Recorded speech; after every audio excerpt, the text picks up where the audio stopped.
Hi friends, குழந்தைகளுக்கு leave விட்டாச்சு. ஏதாச்சும் ஈவினிங் ஸ்நாக்ஸ் செஞ்சு கொடுன்னு அடம் பிடிப்பாங்க. அவங்களுக்கு இப்போ புது வகையான டிஷ்ஷு ஸ்நாக்ஸ் செஞ்சு கொடுக்கலாம். கிழங்கு தொக்கு, வெங்காயம் வதக்கி கிழங்கு வேக வச்சு மிளகாப்பொடி, உப்பு, கருவேப்பிலை, கொத்தமல்லி போட்டு ஒரு தொக்கு மாதிரி பண்ணிட்டேன். இதில் கடலை மாவு, அரிசி மாவு, கொஞ்சோண்டு சோடா மாவு, உப்பு, மிளகாப்பொடி ஒன்று கலக்கி வச்சாச்சு.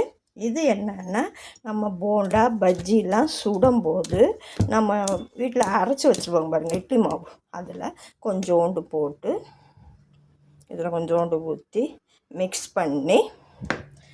பண்ணி இது நல்லா மிக்ஸ் பண்ணியாச்சா பாருங்கள். மிக்ஸ் பண்ணி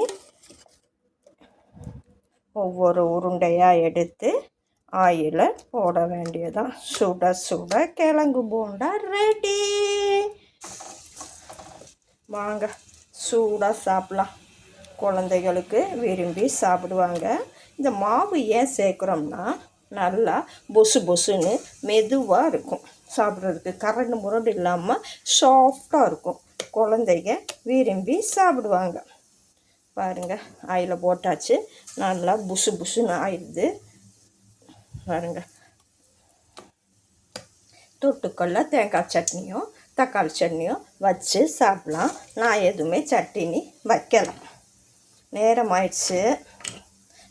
அதனால் பாப்பா வந்துடுவாங்களா காலேஜிலேருந்து, அவங்களுக்கு சூடாக ஸ்நாக்ஸ் செஞ்சு கொடுக்குறேன். வாங்க. அரிசி மாவு கொஞ்சோண்டு கலர வேண்டியதான். நம்ம